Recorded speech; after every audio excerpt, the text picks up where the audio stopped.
Hola, un gusto saludarles de nueva cuenta. En esta ocasión, con motivo de esta segunda cápsula o este segundo video que forma parte de esta asignatura sobre la función electoral y los órganos o organismos electorales de este programa de maestría en Derecho Electoral. Bueno,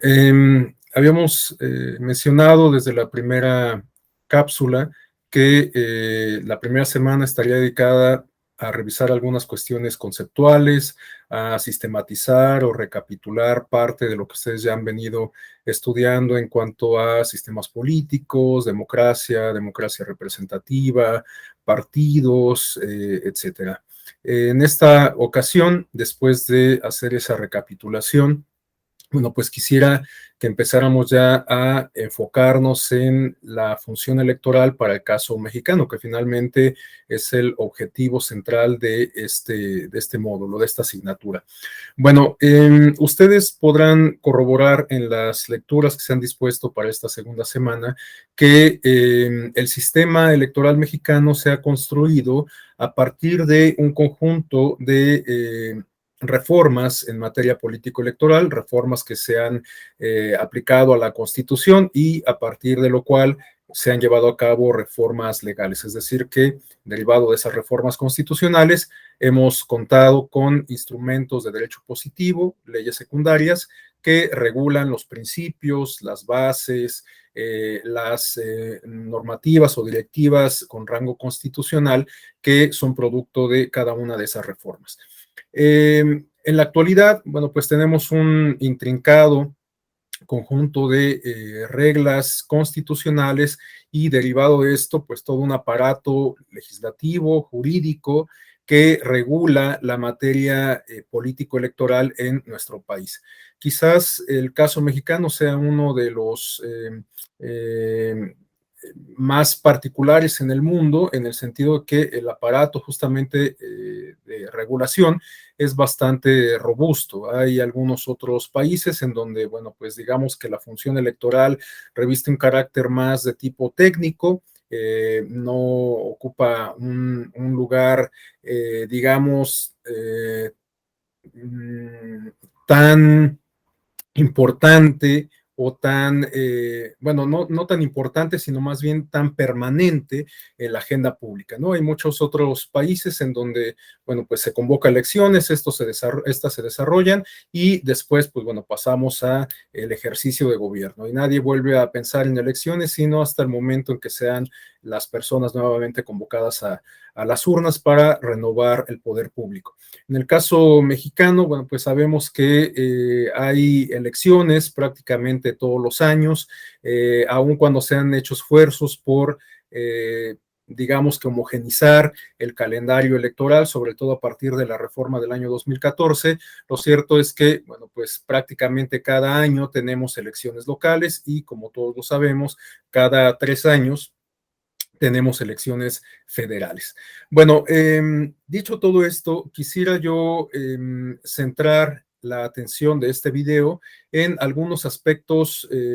torales que, como lo habíamos comentado desde la primera ocasión, tienen como propósito bien sea complementar los contenidos que ustedes van a revisar en sus lecturas o bien profundizar en algunos de esos aspectos. Bueno, en tal sentido, lo primero que me gustaría señalar es que este intrincado conjunto de normas, de reglas electorales que distinguen a nuestro sistema comicial, se explica a partir de los antecedentes históricos de nuestro sistema político. Habrá que recordar que el origen de nuestro sistema electoral, por lo menos el actual, encuentra su germen a la par del sistema o a la par del origen del sistema político mexicano, ese sistema político emanado del movimiento revolucionario. Ustedes recordarán que en la época de los años 30, en esta etapa conocida como el Maximato, en donde Plutarco Elías Calles constituía la figura central, se llevó a cabo una serie, o tuvieron verificativo una serie de eventos y de gran calado que de alguna manera sentaron las bases de la vida institucional en nuestro país. Durante el periodo del Maximato, por ejemplo, encontramos el origen del Partido Nacional Revolucionario, que después se transformaría en el Partido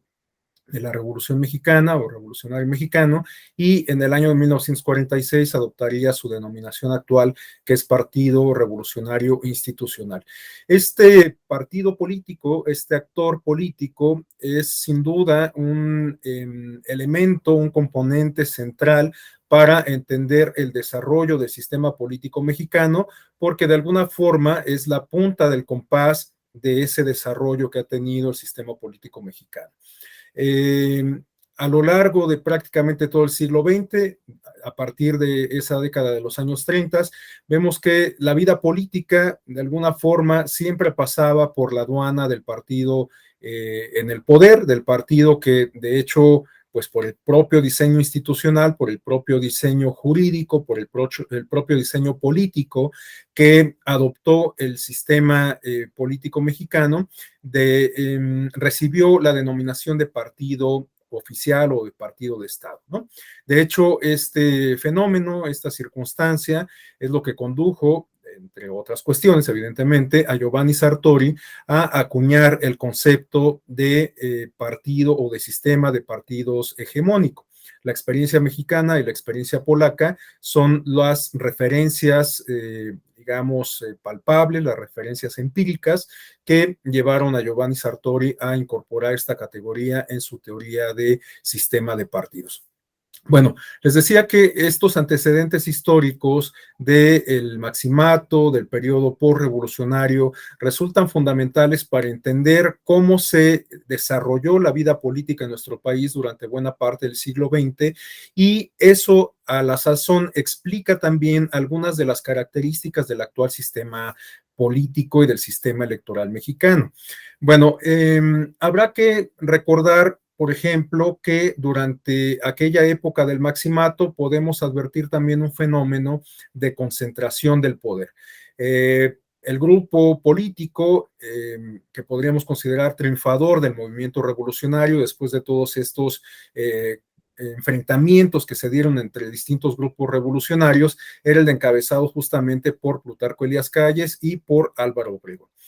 Sabemos cuál fue el destino de Álvaro Obregón después de haber intentado una reelección, el haber intentado postularse y finalmente, bueno, había obtenido el triunfo para desempeñar el cargo del titular del Ejecutivo, aunque, bueno, pues todos sabemos la historia, fue víctima de un magnicidio cometido por León Toral. Y bueno, pues finalmente esto dio pie para la llegada, la asunción de Plutarco Elías Calles. Bueno, les decía que durante esa etapa se observó un fenómeno de concentración del poder. Prácticamente todos los todas las expectativas, las aspiraciones de desarrollar una vida política tenían que ser aprobadas por la cúpula del partido oficial y evidentemente también por el presidente de la República, que en la práctica durante muchos años fungía como el jefe del partido. Bueno,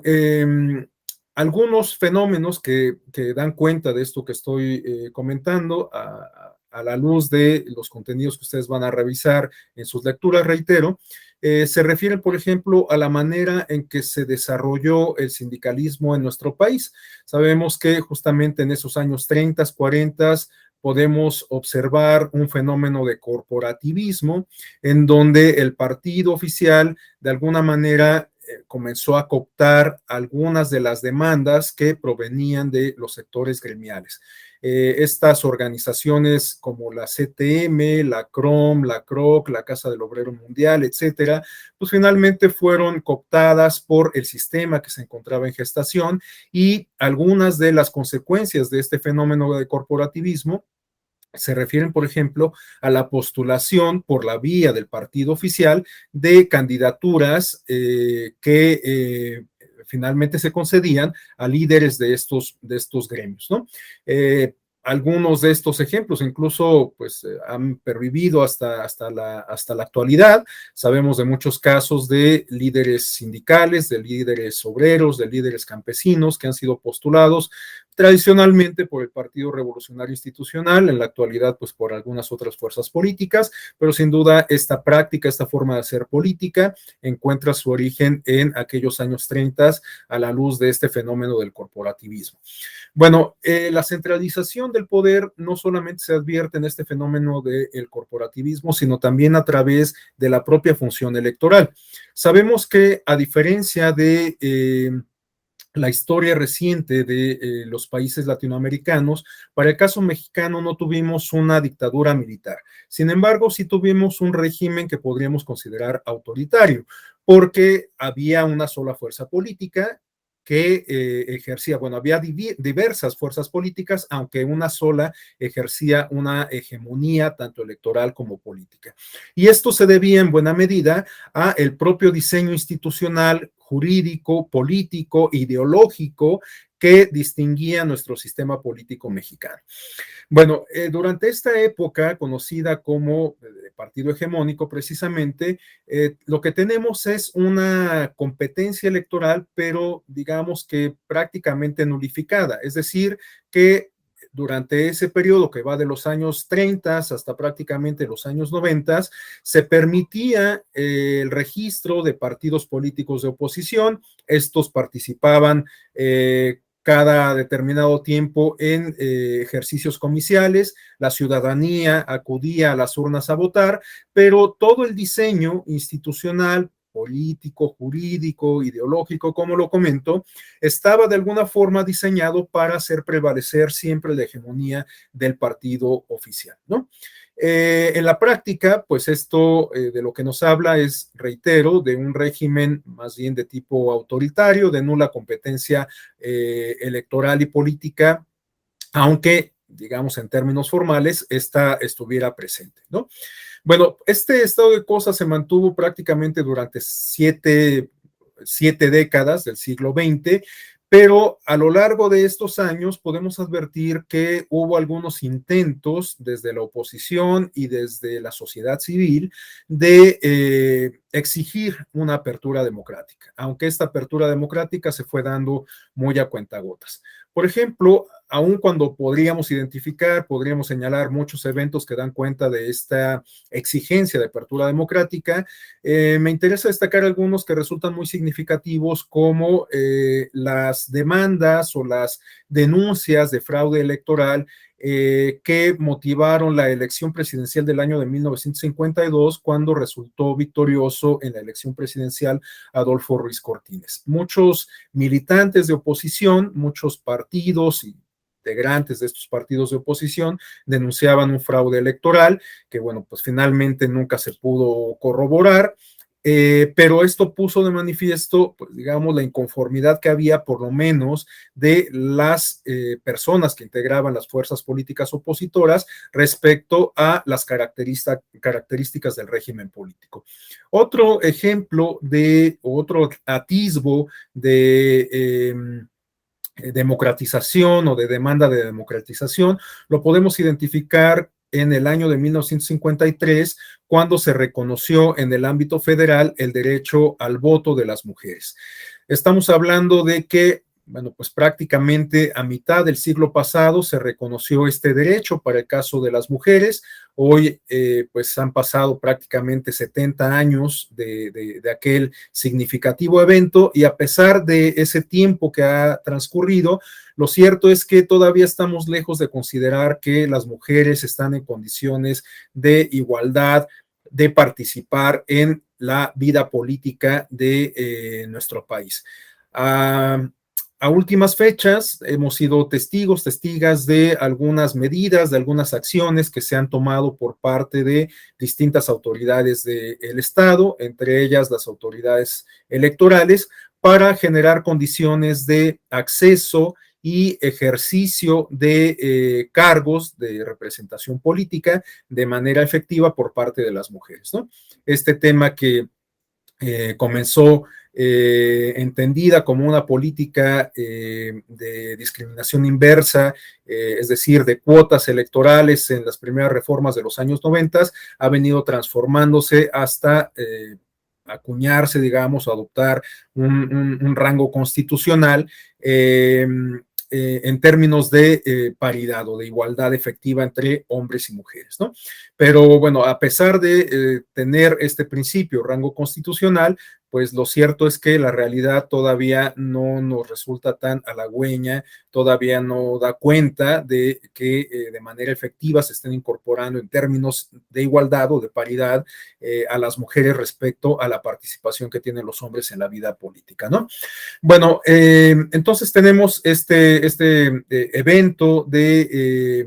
la demanda o las denuncias de fraude electoral en el año 52, el voto femenino en el año 53, y otro evento que me parece importante destacar se refiere a la incorporación a nuestro sistema político electoral de la figura de los diputados del partido.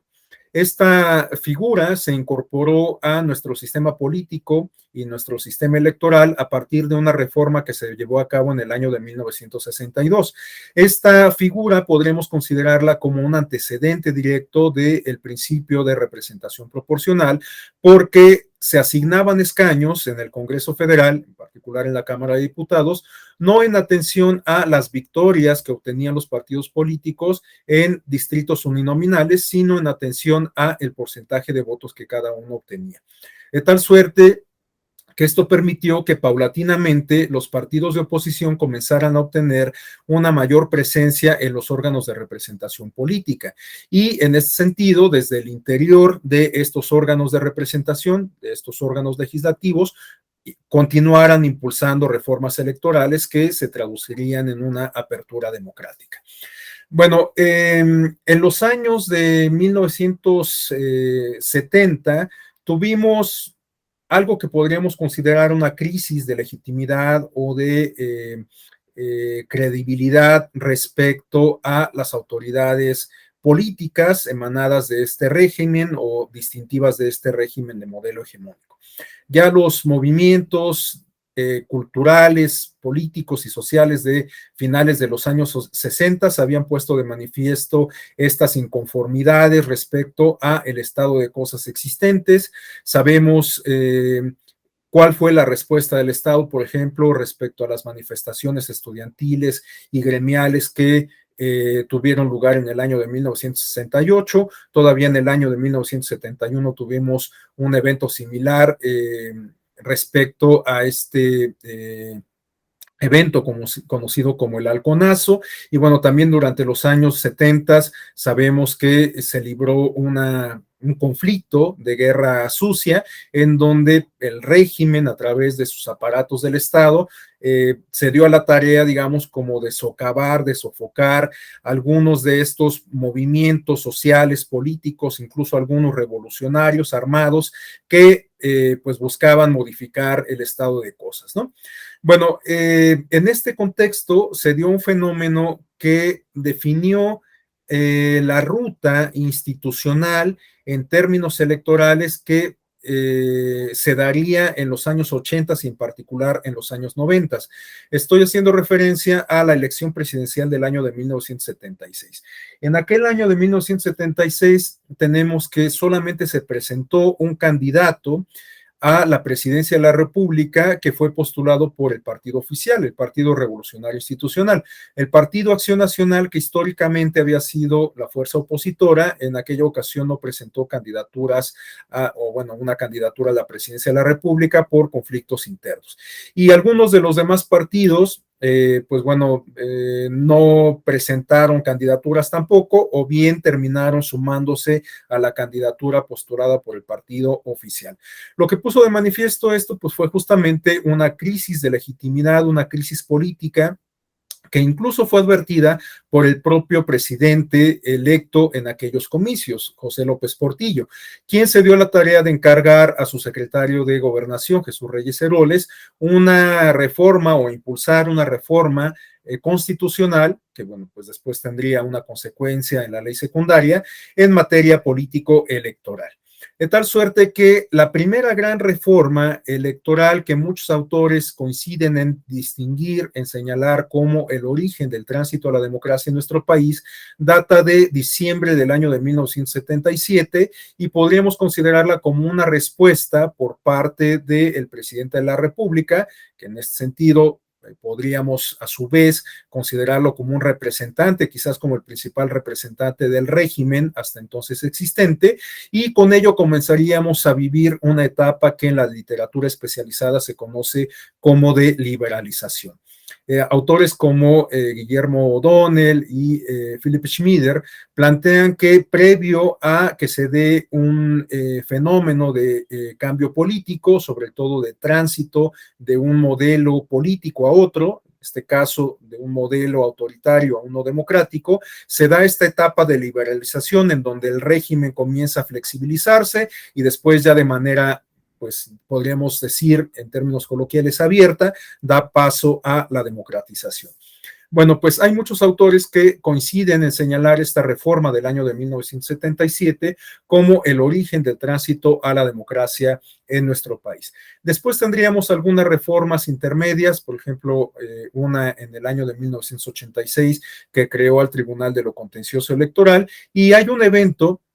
que resultó también crucial para inscribirnos ya de lleno en la ruta democrática. Hago referencia a la elección presidencial del año de 1988, cuando resultó ganador Carlos Salinas de Gortari. En aquella elección, ustedes recordarán, o bueno, habrán estudiado, y sabrán que hubo un candidato de oposición que de hecho fue emanado de las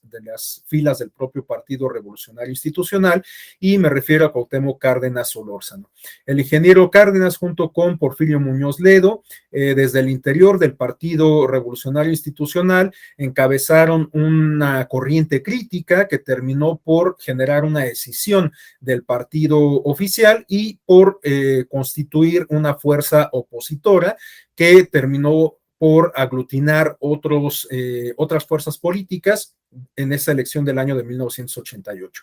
Aquella elección presidencial ha sido una de las más controvertidas en la época reciente y, como les comento, podríamos considerarlo como un evento coyuntural, porque como ocurrió con el caso de José López Portillo, el presidente Carlos Salinas de Gortari advirtió que su triunfo estaba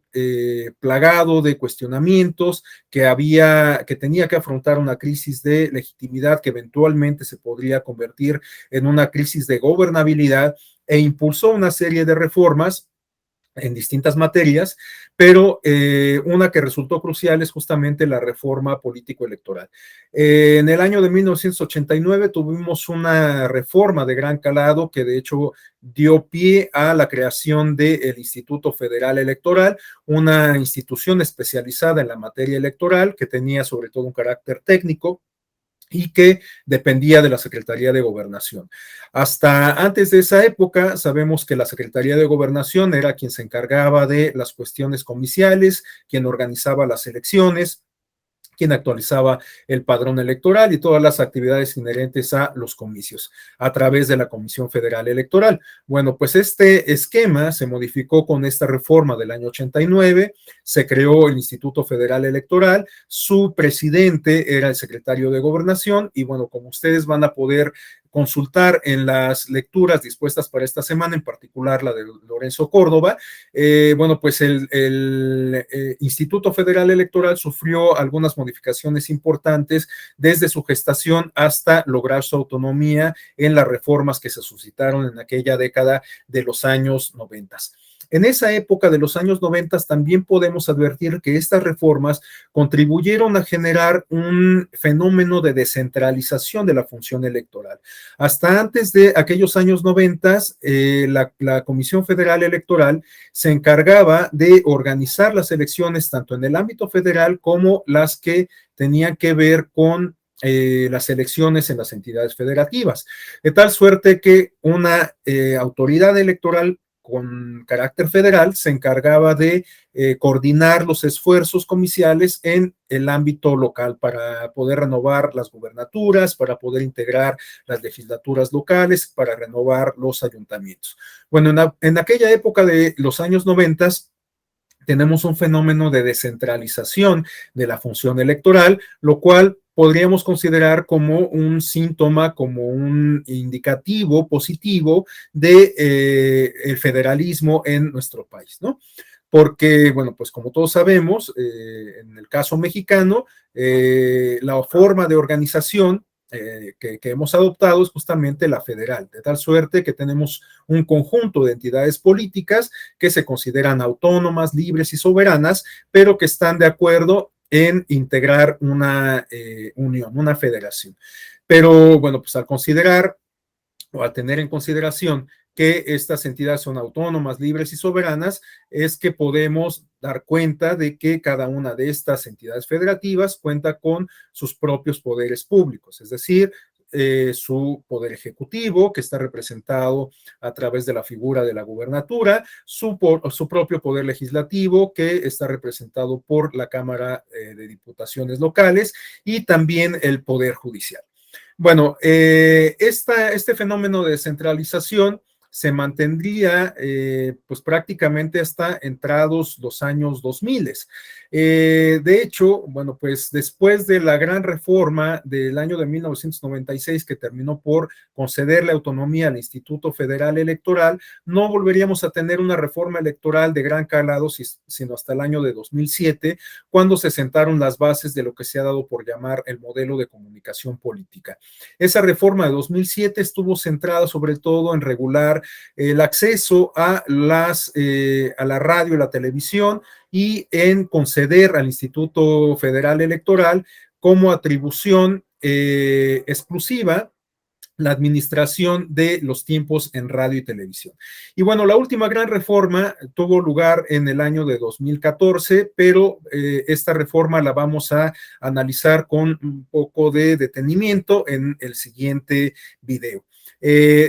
Lo último que me interesa destacar de esta cápsula es que en este contexto en el que la estamos grabando, se han deslizado, se han perfilado ya algunas iniciativas de reforma en materia político-electoral que pareciera estar encaminadas en reconfigurar todo el sistema electoral, ¿no? Como lo van a ver ustedes en las siguientes cápsulas, en las siguientes lecturas, bueno, a partir de la reforma 2014, lo que tenemos ahora es un sistema nacional de elecciones en donde hay una autoridad que juega un papel fundamental, que es el Instituto Nacional Electoral, una institución que encuentra su antecedente directo en el Instituto Federal Electoral. Pero bueno, pues el caso es que estamos posiblemente ante una nueva reforma electoral, y esto pues por supuesto que abre muchas pistas, muchas